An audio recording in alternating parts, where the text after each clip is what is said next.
அன்பு நண்பர்களுக்கு வணக்கம். இன்றைக்கி நம்ம சேக்கி புக் மார்க்கில் ஒரு பயண புத்தகத்தை பற்றி பார்க்கலாம். இந்த பயண புத்தகத்தோட பேர் வந்து பார்த்திங்கன்னா பேக் அப்படிங்கிற பேர். எழுதியவர் வந்து கீசா திலீபன். அது வந்து என்னென்னா, ஒரு தனிப்பயணியின் வடகிழக்கு அனுபவங்கள்னு இருக்கும் அந்த புத்தகத்தில். ஒரு சோலோ ட்ராவல்ங்கிறதே ரொம்ப ஒரு நல்ல அனுபவம்னு சொல்லலாம். ஏன்னா நம்ம இதுக்கு முன்னாடியே இந்த சோலோ ட்ராவல் பற்றி ஒரு சின்ன ஒரு பதிவு இருக்குது நம்ம பாட்காஸ்ட்டில். அதனால் இன்னும் நிறைய பயணங்கள் சம்பந்தமான புத்தகங்கள்லாம் நான் தேடி போகும்போது ஒவ்வொரு முக்கியமான ஆத்தர்கள் எல்லாருமே வந்து பயணங்கள் செஞ்சு அதோட பதிவுகள்லாம் நிறையா புத்தகங்களாக இருக்குது. அதில் எனக்கு ரொம்ப பிடிச்சது, எனக்கு ரொம்ப விருப்பப்பட்டு படிக்கிறது எஸ் ராமகிருஷ்ணன் அவர்களோட பயணமும் அவர் பயண புத்தகங்களும். தேசாந்திரியில் ஆரம்பித்து இலக்கற்ற பயணி வரைய அவரோட பயண கட்டுரைகள், அவரோட நரேஷன், அவரோட பார்வை அது ஒரு தனியாக இருக்கும், நல்லாயிருக்கும். அதே போல் ஜெயமோகன் அவர்கள் பயண கட்டுரைகளும் எனக்கு ரொம்ப பிடிக்கும்.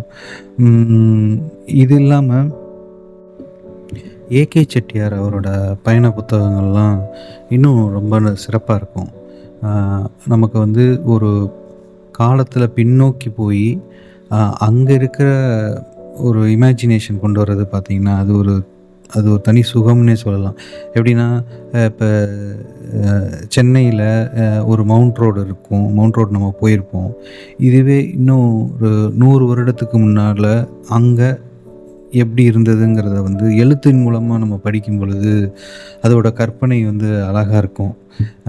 அது மாதிரி ஏகே செட்டியார் வந்து அவரோட புத்தகங்கள் எல்லாம் இந்த பயண கட்டுரைகள் தான் எல்லாமே அருமையாக இருக்கும். அதில் அவர் இன்னொன்று சிறப்பான ஒரு புக் எழுதியிருப்பார். அந்த டைம் வந்து அவர் எழுதாமல் ஒரு 100 வருடங்களுக்கு முன்னாடி வந்த இதழ்களில் வந்த பயண கட்டுரைகளை வந்து அவர் தொகுத்து பண்ணியிருப்பார் ஒரு புத்தகமாக. அதுவும் நல்லாயிருக்கும். ஸோ இந்த மாதிரி பயண கட்டுரைகள் படிக்கிறதுல ரொம்ப ஆர்வம் இருக்குது நமக்கு. முக்கியமாக கோடுகள் இல்லாத வரைபடம் சொல்லிட்டு எஸ் ராமகிருஷ்ணன் அவர்கள் வந்து ஒரு புத்தகம் போட்டிருப்பார். அதில் வந்து நிறையா பயண கட்டுரைகள், பயணிகளோட புத்தகங்களோட அறிமுகம் இதெல்லாம் இருக்கும். ஸோ இந்த மாதிரி பயணம்னாலே அது ஒரு வகையான ஒரு ஆனந்தம் தான் நமக்கு. ஸோ அப்படி இருக்கும் பொழுது நான் ஒவ்வொரு டைம் வந்து புத்தக நிலையத்துக்கு போகும்பொழுது அப்போ அங்கே வந்து பார்த்திங்கன்னா முக்கியமாக அந்த பணுவலுக்கு போவேன். அங்கே போனோடனே அந்த பயணம் சார்ந்த புத்தகத்தை வந்து தேடும்போது எனக்கு வந்து இந்த புத்தகத்தை சஜஸ்ட் பண்ணாங்க, பேக்குன்ட்டு.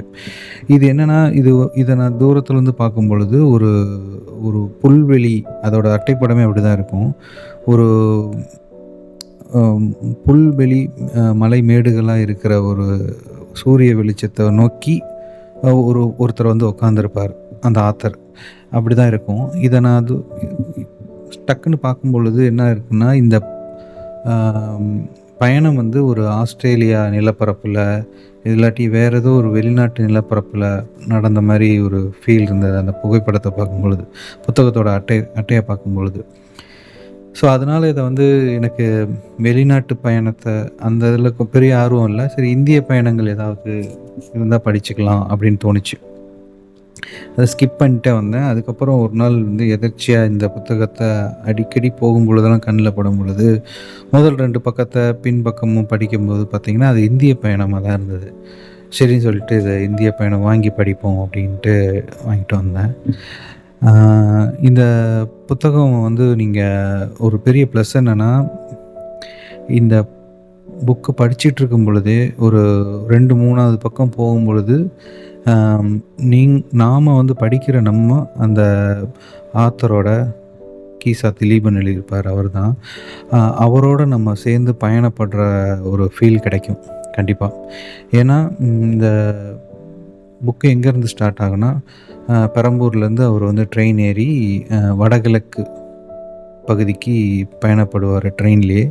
ட்ரெயின் ஏறும் பொழுதே அவருக்கு வந்து டிக்கெட் கன்ஃபார்ம் ஆகிருக்காது, ஆர்ஏசியில் தான் இருக்கும். அதிலே கொஞ்சம் ஸ்ட்ரெயின் பண்ணி தான் போவார். ஸோ இப்படி தான் அவரோட பயணம் ஆரம்பிக்கும். அவருக்கு ஒரு பெரிய திட்டமிடுதல் இதெல்லாம் இல்லாம, ஒரு அம் இங்கெங்க போணுங்கிற மாரி பெரிய திட்டம் இல்லாம தான் போவாரு. அ முதல்ல வந்து அவரோட பயணம் வந்து நாகாலாந்து, மேகாலயா, சிக்கிம் இப்படிங்கிற மாரி தான் பிளான் போட்டிருப்பாரு. ஸோ நாகாலாந்து போறதுக்கு ட்ரெயின்ல ஏறி ஆர்ஏசியிலே பயணப்பட்டு ஒரு திமாப்பூர்ல வந்து இறங்குவாரு. அங்க இறங்கி அவர் வந்து அடுத்த வந்து கொஷிமா அப்படிங்கிற ஒரு இடத்துக்கு போய் ரீச் ஆயிட்டு, அங்க வந்து ஸ்டே பண்ணணும். அங்க அவரு ஒவ்வொரு இடத்துக்கும் போகும்போதும் உணவகங்கள் தேடுறது, அங்க இருக்கிற உணவுகள், அம் அங்க அவர் தங்குற விடுதிகள், விடுதியில சந்திக்கிற நபர்கள், ஆ இ இ அதுக்கப்புறம் அவரோட எழுத்திலேயே தெரியும். ஒரு குளிர்ச்சிய நம்மளால உணர முடியும். குளிர் சார்ந்த இடங்கிறனால, அந்த எழுத்துல நம்ம அந்த குளிர்ச்சிய உணர முடியும். அம் அதுக்கப்புறம் அங்கருந்து ஒரு பெரிய அ கார் அந்த மாரிலாம் இல்லாம, ஒரு எளிமையான பயணம், ரொம்ப கம்மியான பணச்செலவுல போறதுக்குரிய பயணமா தான் இந்த இது இருக்கும். நீங்க படிக்கும் பொழுதே தெரியும். அம் இதனால என்ன ஆகும்னா, இந்த புத்தகம் படிச்சுட்டு இருக்கும் பொழுது எனக்கு என்ன ஆச்சுன்னா, ஒரு ஸ்டேஜ்ல அம் ஒரு இந்த வடகிழக்கு பகுதிய வந்து பெரிய அளவுல போனதும் கிடையாது. அத அது என்ன மாரி ஒரு லேண்ட்ஸ்கேப்ல இருக்குங்கிறதும் நானு அதுக்கு முன்னாடி கூகுள் பண்ணி எதுவும் பார்த்துக்கல. இந்த புத்தகம் படிச்சுட்டு இருக்கும் பொழுதே, எனக்குன்னு ஒரு இமேஜினேஷன் அவரோட எழுத்தின் மூலமா வந்து உருவாயிட்டே இருக்கு. ஸோ, அவரு போன அ தீமாப்பூர், அதுக்கப்புறம் கொஷிமால போயிட்டு அங்க இருக்கிற ஒரு விடுதியில தங்குறது, அங்க அங்க இருக்கிற உரையாடல், அந்த விடுதியிலேருந்து வெளிய வந்துட்டு ஒரு பைக் மூலமாவே அதுதான் அங்க டாக்ஸி மாரி. அதுல மூலமாவே போயிட்டு அந்த இடங்கள சுத்தி பார்க்குறது. அ இந்த காட்சிகள்லாம் வந்து ஒரு பிரமிப்பா இருக்கும். ஏன்னா, அவரு எழுதிட்டு தான் இருக்காரு. அந்த எழுத்தின் மூலமா மனம் அந்த நம்மளோட கற்பனை வந்து எங்கேருந்து அந்த காட்சிகள எடுத்துட்டு வருதுங்கிற ஒரு ஆச்சரியம் இருக்கு பார்த்தீங்களா? அது உண்மையாவே சிறப்புன்னு தான் சொல்லுவேன். அ இது இத படிச்சுட்ருக்கும் பொழுது ஒரு காட்சி உருவாகும். அது படிச்சு முடிச்சதுக்கப்புறம் இந்த காட்சி எங்கேருந்து அது நமக்கு வந்துச்சு அப்படிங்கிறது ஒரு கேள்விக்குறியாவே இருக்கும். மேபி அது எங்கேயாவது பார்த்துருக்கலாம். இல்லாட்டி ஏதாவது படங்கள்ல பார்த்துருக்கலாம். இல்லைன்னா வந்து அம் ஏதோ ஒரு கனவுல கூட பார்த்துருக்கலாம். ஏதோ ஒரு வகையில வந்து இந்த காட்சிகள எடுத்துட்டு வந்து நம்ம கண்ணு முன்னாடி காமிக்கும். அம் அதுக்கு இந்த எழுத்து ரொம்ப முக்கியம். அவரு கொண்டு போற நரேஷன் ரொம்ப முக்கியம். அது நீங்க வந்து 2, 3வது பக்கத்திலேயே வந்து நம்ம அவரோட பயணப்பட்டுருவோம். அ அங்கருந்து திமாப்பூர்ல வந்து அங்கருந்து சில இடங்கள் எல்லாம் பார்த்துட்டு, அந்த பைக் டிரைவர் கூட நல்ல பழக்கம் இருக்கும். ம் அது மூலமா வந்து அம் ஷூஹு பள்ளத்தாக்கு அப்படின்னு சொல்லி அந்த இடத்துக்கு வந்து ஷூஹு பள்ளத்தாக்குல போயிட்டு ஒரு நாள் ஸ்டே பண்ணுவாரு. அங்க வர காலேஜ் ஸ்டூடண்ட்ஸு வர வர ஒரு டீம் மாரி வருவாங்க. அங்க அவர் தூங்கி எந்திரிக்கிற ஒரு கடும் குளிரான இரவு, அ போர்வை இல்லாம அவர் ஒரு சிங்கிள் போர்வையில ரொம்ப கஷ்டப்படுறது. அவ்வளோ குளிர். குளிர் பிரதேசம். மறுநாள் சில இடங்கள் ட்ரெக்கிங் மாரி போறது. ஸோ இத தாண்டி அதுக்கப்புறம் அடுத்த மஜிலிங்கிற ஒரு இடத்துக்கு போறது. அ அங்க போற வழியில ஒரு பயணத்தின் வழியா ஒரு சில நண்பர்கள சந்திப்போம்ல. அது மாரி ஆஷுங்கிற ஒரு நண்பர வந்து சந்திப்பாரு. அ அவங்க 2 பேரும் சேர்ந்து அருணாச்சல பிரதேசத்தில இருக்கிற தவாங் அந்த இடத்துல போயிட்டு அதே மாரி விடுதியில ஸ்டே பண்றது. அங்க இருக்கிற விடுதி மேற்பார்வையாளரான ஒரு பெண் வந்து இவங்களுக்கு ஒரு அறிமுகமாவாங்க. எல்லாரும் நண்பர்கள் ஆவாங்க. அ அங்க இருக்கிற ஒரு அடுப்பங் அ அடியில போயிட்டு அந்த கட்டைகள் வச்சு எரிக்கும் பொழுது, அதன் மூலமா அந்த குளிர் வந்து கம்மியாகும். ஸோ, இதில நெறையா படிக்கும் பொழுதே மனம் வந்து அவ்வளோ கற்பனையில மிதந்து போயிட்டே இருக்கும். இந்த மாரி காட்சிகள நேரா போனவர் கூட பார்த்துருப்பாரான்னு தெரியாது. படிக்கும்போது நமக்கு வந்து நெறைய காட்சிகள் வந்து நம்ம கண் முன்னாடி வந்து நிக்கும்.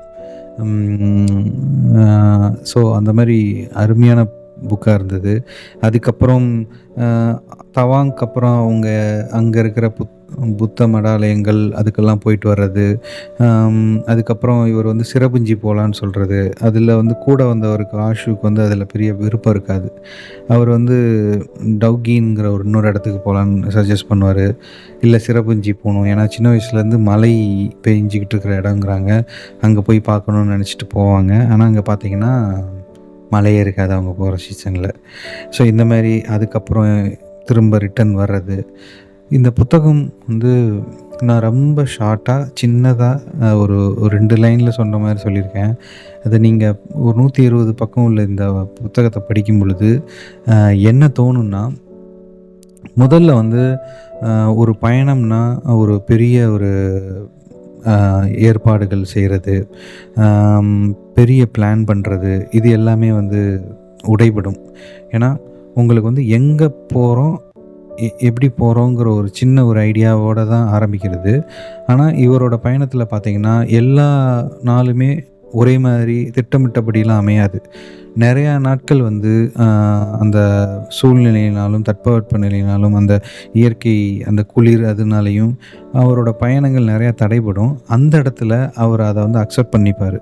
ஏன்னா, எதிர்பார்ப்பு இருந்தா தானே ஏமாற்றம். அவர்ட்ட பெரிய எதிர்பார்ப்பே இருக்காது அந்த பயணத்தில. அதுவும் சோலோ ட்ராவலா போறதுக்கு வந்து பெரிய பணமும் தேவையில்லைங்கிறத வந்து நம்ம இதுலேருந்து தெரிஞ்சுக்கலாம். இத படிக்கும்போது பெரிய பணம் நமக்கு தேவையில்ல அப்படிங்கிறத தெரிஞ்சுக்கலாம்.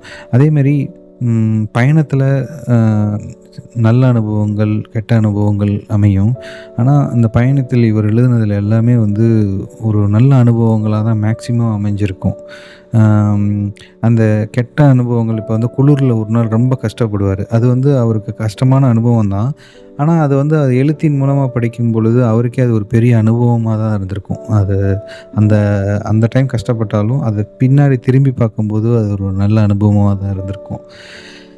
அது மூலமா இந்த பயணிகள் அ அது அது இல்லாம அந்த வேறொரு நிலப்பரப்புல இருக்கும் பொழுது, அங்க இருக்கிற மக்கள், அவங்க காட்டுற அன்பு, அக்கறை அது எல்லாமே வந்து இதில அழகா வெளிப்பட்டிருக்கும் இந்த பயணக் கட்டுரையில. அ அதேமாரி இவருக்கு சின்ன வயசுலயே ஒரு ஒரு பிரச்சனை இருக்கும். உடல் சார்ந்த பிரச்சனை இருக்கும். அதெல்லாம் அவரு வந்து பொருட்படுத்தாம அத தாண்டி வந்திருப்பாரு. அதன் மூலமா அவர் வெற்றி கண்டிருப்பாரு. ஸோ யாருனாலும் எங்கனாலும் பயணப்படலாங்கிற ஒரு பாயிண்ட்டும் அதில நமக்கு ஒரு பெரிய கான்ஃபிடென்ட்டாவும் இருக்கும். அத படிக்கும் பொழுது. ஸோ கண்டிப்பா இந்த புத்தகத்த அ வாங்கி படிங்க. ஏன்னா இத நீங்க வந்து ஒரு பயணங்கள் மேல ரொம்ப விருப்பம் இருக்கிறவங்களும் சரி, இல்லாதவங்களும் சரி, உங்களால பயணப்பட முடியலனாலும், இந்த புத்தகத்த படிக்கும் பொழுது கிட்டத்தட்ட அந்த பயணத்துக்கே போயிட்டு வந்த ஃபீலே கிடைக்கும். அ அவ்வளோ நல்லா இருந்தது இந்த புத்தகம். சின்ன புத்தகம் தான். ஆனா நல்ல புத்தகம். கண்டிப்பா வாங்கி படிங்க. அ இது இல்லாம அ இந்த புத்தகம் மட்டும் இல்லாம, இப்ப இதுக்கு முன்னாடி இந்த புத்தகத்துக்கு முன்னாடி ஒரு பயணம் போயிட்டு வந்தேன் படிக்கிறதுக்கு முன்னாடி. அத பத்தியும் நான் வந்து சொல்லலான்னு தோணுச்சு. அம் இது என்னன்னா, இங்க இருக்கிற தமிழ்நாட்ல இருக்கிற சதுரகிரிங்கிற ஒரு இடத்துக்கு அ நானும் என் நண்பர்கள் 2 பேரும் சேர்ந்து போனோம். இத ஏன் சொல்ல வரேன்னா, இந்த சோலோ ட்ரிப்புங்கிறது சொல்லும்போது, என்னோட சோலோ ட்ரிப்பே இந்த சதுரகிரியில தான் இருந்தது. ஒரு 13 வருஷத்துக்கு முன்னாடி வந்து பார்த்தீங்கன்னா, ஆ நான் கோயம்புத்தூர்ல இருந்தேன். அங்கேருந்து ஒரு ஒரு மாரி ஸ்ட்ரெஸ்ஸா இருந்த டைம். அது வந்து திடீர்னு ஒரு நாள் கிளம்பி, இரவு கிளம்பி, அ கோயம்புத்தூர்லேருந்து அ திருமங்கலம் வந்து ராஜபாளையம் பஸ் ஏறி கிருஷ்ணன் கோயிலுங்கிற ஒரு ஸ்டாப்பில இறங்கி, அங்கேருந்து வத்திராயிருப்பு போய், அங்கேருந்து அப்படியே தவசிப்பாறைன்னு நெனைக்கிறேன். அங்க வழியா அப்படியே நடந்து, ஒரு இருட்டும், மெல்லிய வெளிச்சமும் வர அந்த காலை பொழுதுல மலை ஏற ஆரம்பிச்சேன். இப்ப தான் நெறைய ரெஸ்ட்ரிக்ஷன் இருக்கு. அதாவது அமாவாசை, பௌர்ணமிக்கு மட்டும் தான் ஓப்பன். முன்னாடிலாம் அப்படி இல்ல. எப்பனாலும் போலாம். நான் போனது வந்து அமாவாசையோ, பௌர்ணமியோ கிடையாது. எனக்கு கிடைச்ச ஒரு லீவு நாள்ல போறேன். அங்க பெரிய கூட்டமும் எதுவுமே இல்ல. அது சாதாரண நாள். அந்த பயணத்தின் போது வந்து என்னன்னா, ஆம் தனியா போறேன். அப்போ வந்து இன்னொரு இளைஞர்கள் கூட்டம் வந்து வந்தாங்க. அவங்களும் ரொம்ப ஒரு ஆன்மீகவாதிகளா இருந்தாங்க. அவங்க வந்து "செப்பல கழட்டிட்டு நடங்க. ரொம்ப நல்லாயிருக்கும். நல்லது" அப்படின்னு சொல்லி சஜெஸ்ட் பண்ணாங்க. அவங்க கூடயே அப்படியே நடக்க ஆரம்பிச்சேன். ஒரு ஸ்டேஜில எனக்கு வந்து என்னோட நான் போட்டிருக்கிற எனக்கு ஐ பவர் அதிகம். இருந்தாலும் அந்த அந்த கண்ணாடி வந்து போட்டிருந்த கண்ணாடில ஒண்ணு உடைஞ்சிருச்சு கீழ விழுந்து. அதுக்கப்புறம் எனக்கு பார்வை வந்து ரொம்ப பார்க்குறதுல பிரச்சனை வேற. ஸோ இதில இப்படி இருக்கும் பொழுது கிட்டத்தட்ட அ அந்த நண்பர்கள் தான் கூட வந்த அந்த வழியில் வந்த நண்பர்கள் தான் வந்து கடைசி வரையா கூப்பிட்டுட்டு போயி, அதுக்கு மேல போயிட்டு ஒரு ஒரு குகை மாரி இருக்கும். அந்த குகைக்குள்ள போயி அ உள்ள ஒரு வழிபாடெல்லாம் நடத்திட்டு வந்தாங்க. நான் குகைக்குள்ள போல வெளிய இருந்தேன். எல்லாம் போயிட்டு அதுக்கப்புறம் கிட்டத்தட்ட அ நம்ம சுந்தரமகாலிங்கம் அந்த சுவாமிய நான் பார்க்கும் பொழுது, அ ஒரு கிளாஸு தான் இருக்கு. அது மூலமா தான் நான் பார்க்க முடியும். ஒரு கண்ண மறைச்சிட்டு பார்க்குறேன். இது வந்து ஒரு புராண காலத்து கதையின் ஒரு தாக்கமாவும் எனக்கு தோணுச்சு. அந்த கண்ணப்பன்ங்கிற ஒரு கதை இருக்கும். அதில வந்து பார்த்தீங்கன்னா, கண்ணப்பன் வந்து ஒரு கண்ண எடுத்து வச்சு, அதுக்கப்புறம் ஒரு கண்ணால அவர் வந்து தரிசனம் பண்ணுவாரு. கிட்டத்தட்ட அந்த கதையும் அப்படிதான் வரும். அ அதுக்கு இதுக்கும் ரிலேஷன் இல்ல. இருந்தாலும் எனக்கு அது அந்த கதைக்கு இது இது ஒரே மாரி வருதே அப்படின்னு தோணுச்சு. அதுக்கப்புறம் ஒரு 13 வருஷம் கழிச்சு, இப்ப என்னோட நண்பர்களோட எதர்ச்சியா கிளம்புனோம். மொத நாளே வந்து வத்திராயிருப்புல ஸ்டே பண்ணிட்டு, அங்க நைட் சாப்பிட்டுட்டு, நல்ல உணவுலாம் அமைஞ்சது. காலையில கிளம்பி போகுறோம். போகும்போது பார்த்தீங்கன்னா, அ நெறையா ஸ்நாக்ஸ் எல்லாம் எடுத்துட்டு வந்துட்டோம். அங்க அலவுடு கிடையாதுன்னு சொன்னோனே கார்ல போட்டு திரும்ப நடக்க ஆரம்பிச்சோம். நடக்க ஆரம்பிச்சு ஒரு 3 ஹவர்ஸ்ல மேல போயாச்சு. ரீச் ஆயாச்சு. அ இந்த தடவ என்னோட மனநிலை எப்படி இருந்ததுன்னா, ஒரு பெரிய ஆன்மீகம் சார்ந்து இல்லாம, நண்பர்களோட அ ஒரு மலைப்பயணமா அப்படிதான் போனேன். அம் ரொம்ப ஒரு பக்தி மார்க்கமாலாம் நான் போகல. அ அப்படி இருந்தும் எனக்கு அந்த இடத்துல போகும்பொழுது, கோவிலுக்குள்ள இதுக்குள்ள என்டர் ஆகும்பொழுது, அ மக்கள் வந்து அந்த வழிபாட்டின்போது ஒரு சின்ன ஒரு தருணம் என் மனதில ஒண்ணு தோணுச்சு. எப்படின்னா, அ அங்க இருக்கிற அந்த சுந்தர மகாலிங்கம் வந்து ஒரு ஒரு சாய்ந்த நிலையில இருக்கும். இப்படி நான் எ எ கூட்டத்தில வந்து தெரியலன்னு சொல்லி இப்படி எட்டி பார்க்கும்பொழுது, என்னமோ தெரியல, அ அந்த அ லிங்கமும் நம்மள வந்து அந்த கடவுள் நம்மள எட்டி பார்க்குற மாரி ஒரு ஒரு ஒரு உருவகமா தோணுச்சு. ஒரு ஒரு சிலிர்ப்பா இருந்தது அந்த இடம். அதுக்கப்புறம் அம் சில இடங்கள்ல அந்த வைப் இருக்க தான் செய்யும். அதில அவங்கவங்களோட உணர்வு கண்டிப்பா இருந்தது. அத முடிச்சுட்டு அங்கேருந்து அங்க அன்னதானங்கள் இதெல்லாம் சாப்பிட்டுட்டு அப்படியே கீழ இறங்கி வந்துட்டோம். ம். ஸோ இந்த பயண புத்தகத்த பத்தி படிக்கும் பொழுது, அத போயிட்டு வந்த இந்த அனுபவத்தையும் சொல்லலாம்னு தோணுச்சு. அ கண்டிப்பா இந்த புத்தகத்த வாங்கி படிங்க. தனிமை பயணத்த வருடத்துக்கு ஒரு போங்க. உங்களோட நீங்க யாருங்கிறது உங்களுக்கே தெரியும். உங்கள நீங்களே புரிஞ்சுக்க முடியும். அ கண்டிப்பா இந்த புக்க வாங்கி படிங்க. வேறொரு புத்தகத்திலயோ, இல்லது வேற ஏதாவது படம் இருந்தாலும் கண்டிப்பா நம்ம அத பத்தி பார்ப்போம். இப்ப நீங்க கேட்டிருக்கிறது வந்து Spotifyலயும் இருக்கு, YouTubeலயும் இருக்கும். எதுல வேணாலும் கேளுங்க. அம் ஓகே நண்பர்களே. நிம்மதியா தூங்குங்க. எல்லாம் சரியாகும். நன்றி, வணக்கம்.